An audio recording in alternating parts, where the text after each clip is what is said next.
I've been natural for like 11 years and today I have impulsively decided to relax my hair because I'm over it. Like, I'm tired of taking care of it. Like, I don't want to take care of it. I actually don't care. Decided to relax my hair. Je fais une dinguerie.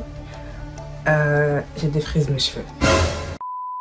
Comme moi, tu as sûrement constaté ce nouveau phénomène sur les réseaux sociaux ces derniers mois, un phénomène assez inquiétant. Des femmes africaines ou bien du moins d'origine africaine qui ont naturellement des cheveux crépus et qui retournent au défrisage. Ça m'a poussé à me poser la question, pourquoi? Malgré tous ces conseils de qualité disponibles sur différents réseaux sociaux, comment ça s'explique que des femmes lâchent l'entretien de leur texture naturelle et retournent à l'utilisation d'un produit défrisant?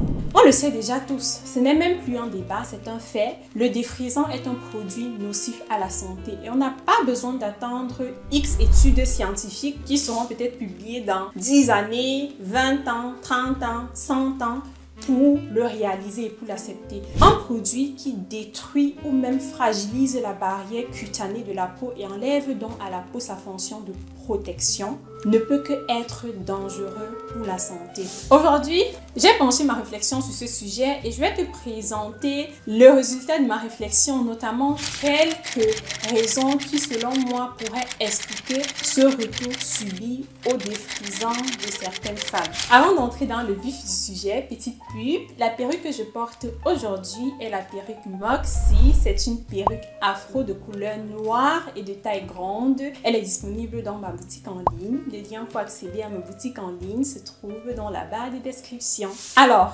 selon moi, la première raison qui pourrait expliquer ce retour subi au défrisage est assez triste, mais une réalité quelque part, notamment. Je pense que le retour au naturel fut une tendance, ce fut une mode. C'est vraiment triste à le dire, ça m'attriste personnellement, mais je crois vraiment que le retour au naturel fut une mode, une tendance. Et comme chaque mode, chaque tendance, un temps c'est in et un temps c'est out. La tendance passe. La tendance reste pour quelques mois, quelques semaines, quelques années parfois, mais après elle passe et on passe à autre chose et le monde évolue. C'est très triste parce que là on parle de traits génétiques d'une certaine population. On parle de la texture crépue. Comment est-ce qu'on peut arriver à un niveau où les traits génétiques deviennent une tendance? C'est triste, mais c'est le monde dans lequel nous vivons. Et j'ai beaucoup réalisé ceci. Quand le mouvement Nappy a commencé autour des années 2010 en Europe, ça a pris un peu de temps pour que les gens y adhèrent vraiment. De ma propre observation, le pic était autour de 2016 jusqu'à peut-être 2020, 2021. Et depuis 2022, retour au défrisage, retour au défrisage. Et c'est trop triste en fait. Dans mon entourage, je connais d'ailleurs aussi certaines femmes qui ont décidé de retourner au défrisant après avoir supporté, selon elles, et subi leur texture crépue naturelle pendant quelques années. Elles sont retournées au naturel. Pourquoi? Parce qu'on en parlait beaucoup et elles voyaient aussi des résultats satisfaisants, que ce soit sur ma tête ou bien sur la tête d'autres personnes sur internet. C'était un peu à la mode quoi, d'avoir son afro, d'assumer sa texture crépue, d'être naturelle. C'était un tout petit peu à la mode et elles sont tombées dans ce bain-là, elles ont essayé un peu de se démerder, étant donné que les motivations de base n'étaient pas les bonnes. Quand la tendance se passe, qu'est-ce qui se passe? On se dit, on revoit la tendance et on adopte une nouvelle tendance. Donc ça, c'est pour moi la première raison qui pourrait expliquer ce retour subi au défrisage. D'ailleurs, je t'invite en commentaire à partager ton avis avec moi, point par point. N'hésite pas à me donner ton avis. Est-ce que tu penses comme moi aussi que avoir des cheveux crépus fut une tendance pendant quelques années et que cette tendance est passée? Ou bien es-tu plutôt d'un autre avis? En tout cas, j'ai hâte de te lire en commentaire. La deuxième raison qui, selon moi, pourrait expliquer ce phénomène est la difficulté à intégrer une nouvelle habitude. Intégrer une nouvelle habitude dans son quotidien étant adulte est une chose très difficile. Il faut des motivations très fortes, très très solides pour tenir à la longue.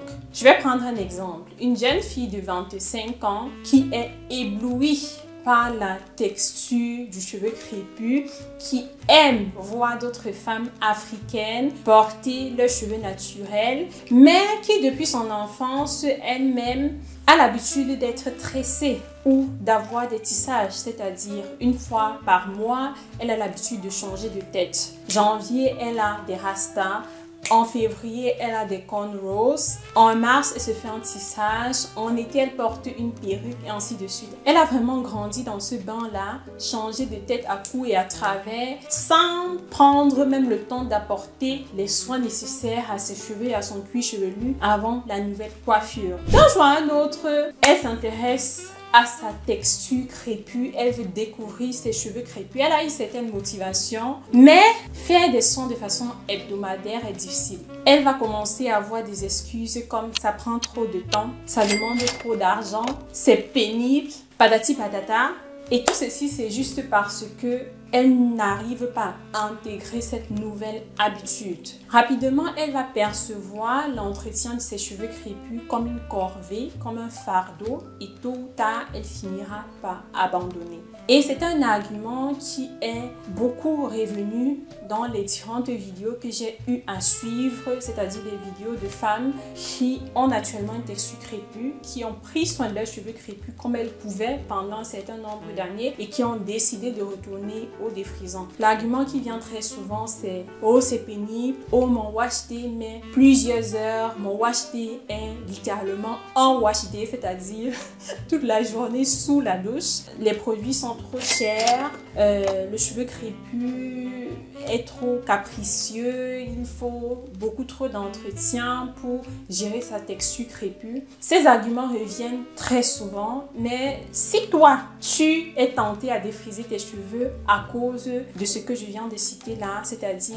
des longs wash day, des produits qui sont trop chers, tu trouves que la texture crépue demande beaucoup trop de soins, alors cette vidéo est pour toi et je te dis ici que c'est faux. Tous ces arguments que certaines personnes peuvent avancer sont faux. Quand tu maîtrises les bases et les besoins de la texture crépue, tout devient littéralement un jeu d'enfant. Ça, je t'assure. Ta routine capillaire peut mettre 2 heures de temps, 3 heures de temps max. Après ta routine capillaire, si tu fais bien tes soins avec les produits adaptés, tu peux te retrouver avec des cheveux hydratés qui tiennent pendant 7 à 10 jours sans souci. Et là, je parle de cheveux que tu portes en un état lâché. Pas besoin toujours de faire des twists ou bien des coiffures protectrices pour protéger ses cheveux, patati patata. Non, tout devient un jeu d'enfant quand on comprend les bases de sa texture crépue. Une raison qui n'est pas négligeable est la difficulté à trouver son chemin.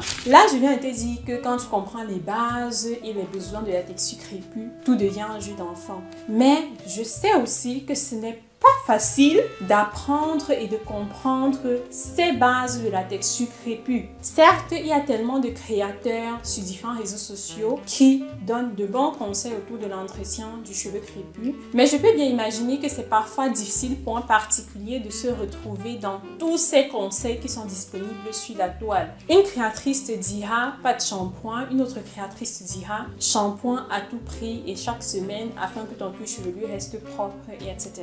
Une créatrice te dira pas d'huile de coco, une autre créatrice te dira l'huile de coco c'est la magie et c'est ce dont tes cheveux ont besoin pour être forts et pour être fortifiés. Donc je comprends que c'est très difficile, surtout pour les débutants, pour les amateurs, de se retrouver parmi toutes ces vidéos disponibles sur le net. Qu'est-ce que je te conseille si tu es dans ce cas? Ce que je te conseille, c'est ce qui m'a aidé quand moi j'étais aussi amatrice, j'étais au début de mon aventure capillaire, c'est de notamment de cibler 1 à 2 créateurs, créatrices de contenu autour de cette thématique, c'est-à-dire autour de l'entretien du cheveu crépus et de principalement appliquer les conseils de cette personne pendant un certain nombre de mois et d'observer comment tes cheveux se comportent. C'est ce que j'ai fait et ça m'a beaucoup aidé. Au début de mon aventure capillaire, j'ai décidé de prendre comme coach Sandra de la chaîne Mon Afro Libre. J'ai pris un de ses programmes capillaires et je me suis vraiment fixée sur ce programme capillaire et j'ai mis en pratique pratique tous les enseignements et les conseils de ce programme capillaire. Et au bout de quelques mois, je voyais déjà des résultats convaincants, même au bout de quelques semaines, hein, déjà au niveau de l'hydratation, des cheveux qui sont doux, malléables, qui ne s'en mêlent plus trop. Au bout de quelques mois, je voyais le résultat en centimètres, c'est-à-dire la longueur qui se présentait de plus en plus. Et c'est ça qui m'a vraiment aidée. Comme toi aussi, au début, j'étais vraiment perdue. Sur la toile, j'étais vraiment perdue. Tu vas ici, on te dit l'huile de coco est bien. Tu vas ici, on te dit l'huile de coco n'est pas bien. Tu vas en haut, on te dit les protéines, tu en as besoin. Tu vas en bas, on te dit les protéines, ce n'est pas nécessaire. Tu vas ici, on te dit la porosité, tu dois la définir. Tu fais ta part de test de porosité, ça ne donne rien. Tu ne comprends pas le résultat. Le cheveu n'est ni en haut, ni en bas, ni au milieu. Bref, c'était assez difficile et avec le recul, je suis vraiment contente d'avoir fait ce pas, c'est-à-dire investir dans un programme capillaire et avoir une coach capillaire qui me tient la main afin de m'aider à obtenir mon résultat final qui est de comprendre ma texture crépue. Car avant même d'aimer accepter ta texture crépue, il faut d'abord comprendre ses besoins. Si tu n'apprends pas à connaître ta texture crépue, tu ne pourras jamais l'aimer ni l'accepter. Donc, si tu es dans cette situation et tu es tenté à retourner au défrisage, donne-toi cette chance et investis dans un programme capillaire. Avant de choisir un programme capillaire quelconque sur la toile, parce qu'il y en a tellement, prends vraiment la peine de te rassurer que la créatrice de ce programme capillaire a à peu près les mêmes valeurs capillaires que toi. Si tu es quelqu'un qui aime les DIY, c'est-à-dire tu prends plaisir à fabriquer des shampoings après shampoings, masques et consorts à la maison, alors rapproche-toi d'une créatrice qui a ces mêmes valeurs, c'est-à-dire qui propose un programme capillaire où tu apprendras à fabriquer ces produits, à les utiliser afin d'avoir des cheveux crépus, souples et longs sur un long terme. Si tu es par exemple une personne comme moi qui n'a ni le temps et ni la patience nécessaire pour les mixtures fait maison, alors rapproche-toi d'une créatrice qui présente un programme capillaire avec les mêmes valeurs capillaires, c'est-à-dire un programme capillaire qui ne sera pas forcément basé sur les DIY. C'est très important de prendre ceci en considération dans le choix de son programme capillaire, sinon rapidement le désespoir va s'installer et la tentation de retourner une fois de plus au défrisage se présentera. D'ailleurs, je profite de cette occasion pour t'annoncer que très bientôt mon programme capillaire sera disponible. Longueur et douceur sans magie. Découvre enfin ton vrai potentiel capillaire. Je travaille depuis plusieurs mois sur ce programme qui a pour but de t'apprendre et de te faire comprendre les bases de ta texture crépue et d'apprendre à faire différentes coiffures, c'est-à-dire mise en pli, twist out, braid out, wash and go, afro, et de porter tes cheveux dans un état lâché pendant plusieurs jours après ton wash day sans qu'ils perdent leur hydratation. C'est un programme qui va vraiment révolutionner la vie de plusieurs femmes et de plusieurs hommes, car les cheveux crépus ne sont pas juste une affaire de femmes. J'ai déjà présenté les cheveux de mon frère ici. Certaines personnes ont dit quoi? Il a les cheveux plus longs que moi, qui suis femme. Oui. Les cheveux crépus ne sont pas juste une affaire de femme, c'est une affaire de toute personne d'origine africaine. En tout cas, n'hésite pas à me laisser ton adresse email en commentaire ou bien en box ou par mail si tu es intéressé par mon programme capillaire qui sera très bientôt disponible. Ainsi, je te contacterai dès que le programme sera public et disponible à tous. C'est ça en fait pour ce sujet. Ce sont d'après moi ces 3 raisons qui poussent certaines femmes à retourner au défrisant. J'espère que tu as aimé la vidéo. Si tu l'as aimé, tu likes. Ça me fait énormément plaisir, toujours et toujours, et ça me motive énormément dans la création de contenu. J'ai très hâte de lire ton avis en commentaire. Vraiment, j'ai très hâte car c'est un sujet inquiétant, mais tout de même très intéressant. N'hésite pas aussi à t'abonner à ma chaîne si tu es intéressé par les thématiques que j'aborde ici. Ici, on parle de santé, beauté, lifestyle, et en t'abonnant, n'oublie surtout pas d'activer la cloche de notification pour être notifié dès que je publie une nouvelle vidéo. Sinon, on se prend dans quelques jours pour une nouvelle vidéo. Entre-temps, comme d'habitude, prends soin de toi et surtout, porte-toi bien. Ciao!